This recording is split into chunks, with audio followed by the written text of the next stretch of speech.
It was Sunday. The workday streams of people and bicycles were gone, and the street was quiet and peaceful. We stopped at the China-Soviet Friendship Mansion. The square the square in front of the mansion was empty except for the white doves cooing and chasing each other around the fountain. We sat on the broad steps in the front of the entrance. I leaned against a pillar. Dad came right to the point. Grandma told me that Geely wasn't elected a Red successor because her classmates asked about our family class status. He turned and looked straight at me. I bowed my head and fiddled with my red scarf. Things like that will probably happen again because of this cultural revolution, so I want to tell you something about our family. Dad's voice, like his face, was calm. He had been born into a large, wealthy family, he told us, with 5 generations, more than 100 people living together in one big compound. The family had once owned vast amounts of land, many businesses, and other kinds of property. By the time Dad was born, most of the money was lost to extravagance and bad luck, and soon the big family was broken up. When Dad was only 7, his father died, and Dad and Grandma lived by themselves. There's not much money left.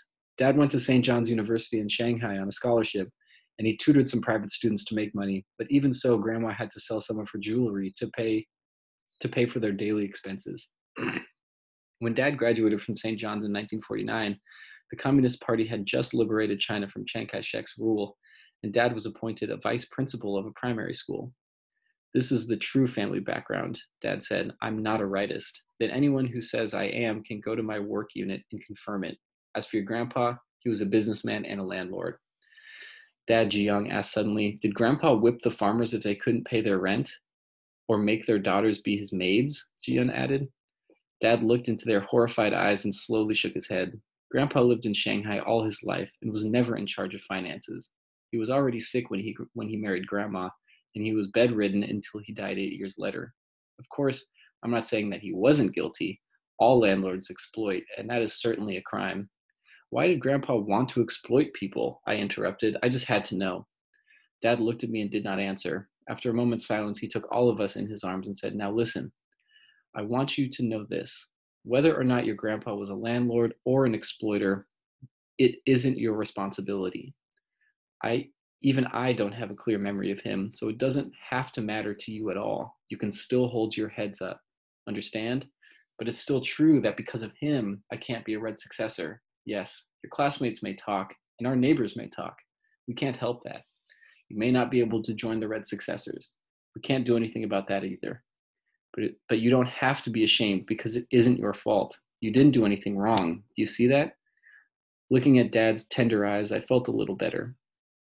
In a few weeks, I would graduate. I would enter an elite school and study even harder.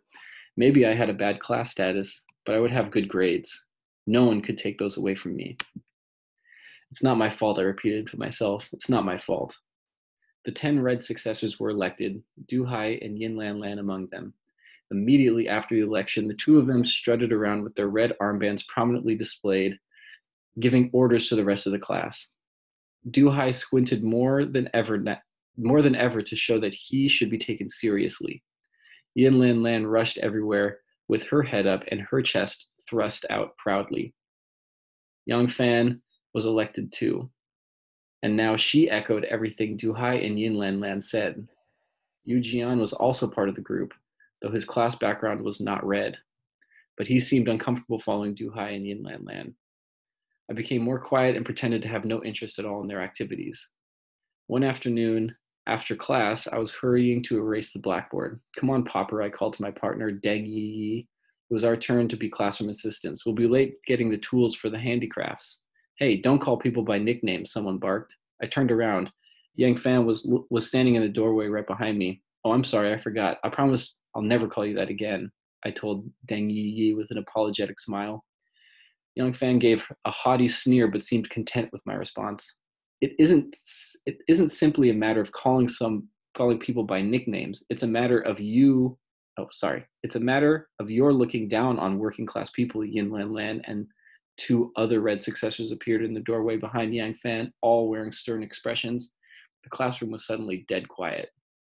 Deng Yi Yi is from a poor family, and she isn't neatly dressed, so you look down on her and call her Popper. This is connected with your class standing, Jiang Ji Li. You should reflect on your class origin and thoroughly remold your ideology. It wasn't I who gave her that nickname. Everyone calls her that. And I already apologized. I struggled to control my anger. What other people do is a totally different question, said Ying Lan Lan. Other people don't have a landlord grandfather and a rightist father. They don't need to remold themselves. Shut up. Don't you dare say my father was a rightist. Who says he's a rightist? Why don't you go to my father's work unit and ask them? Yin Lan Lan was shocked. I was so confident she could tell I was not lying. Well, what about your grandfather then? What about him? He died when my father was just 7. I never even saw him. Why do I have to remold myself? What does he have to do with me? What? Your grandfather was a landlord and you don't need to remold yourself? Raising her voice and waving her arm with the new red successor armband, she screamed almost hysterically to the whole classroom. Hey, listen, everybody. Jiang Ji Li just said she had nothing to do with her landlord grandfather and she doesn't need to remold herself. She's denying the existence of class struggle. She turned back to me, still shouting. Chairman Mao said, in a class society, everyone is a member of a particular class, and every kind of thinking, without exception, is stamped with the brand of a particular class. There's no doubt that your grandfather's reactionary class standing had a bad influence on your father's thoughts, and he naturally passed them on to you. And your grandmother is a landlord's wife.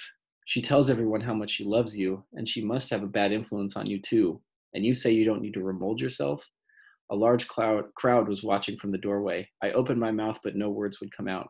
The bell rang to begin class. Du Hai, who had been watching this whole time, suddenly announced, Jiang Ji Li, stay after school. We red successors want to talk with you. Uh-oh, I heard someone say. For the next 2 periods, I did not hear anything the teacher said.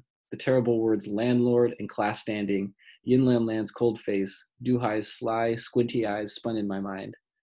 I had always been a school leader, a role model. How could I have suddenly become so bad that I needed to be remolded thoroughly?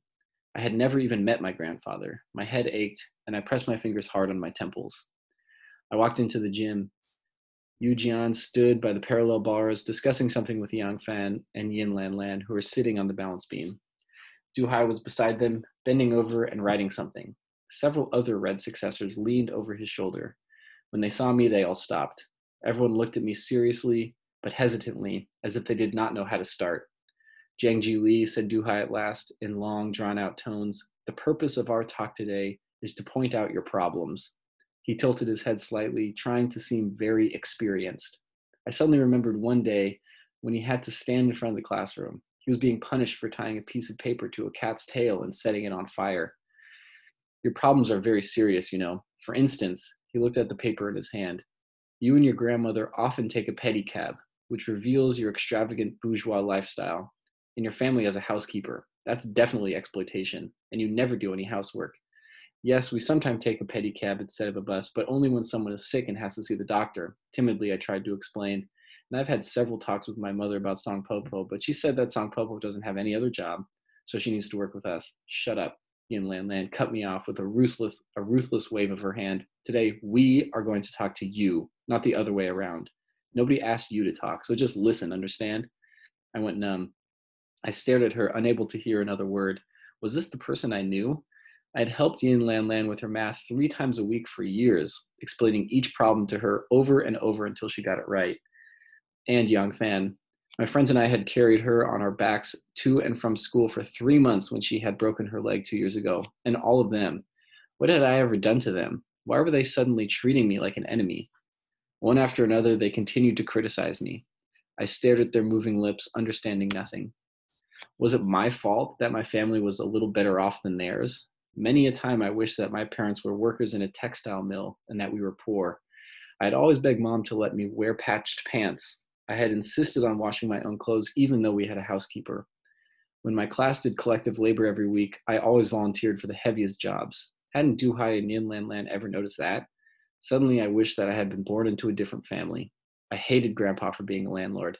Why won't you answer? Yin Lan Lan jumped up from the balance beam and roared at me. What? I looked timidly into the enraged circle of faces in front of me. The red successors exploded. You weren't even listening, were you? Shouted Yin Lan Lan. I tell you, Jiang Ji Li, you better not stop thinking. You better stop thinking you're the Da Dui Zhang. It's the Cultural Revolution now, and there are no Da Dui Zhangs anymore. You're not the chair of anything now. It's different now. The teachers won't be protecting you anymore. No wonder you didn't write any dads about criticizing the teachers. You have serious problems with your class standing.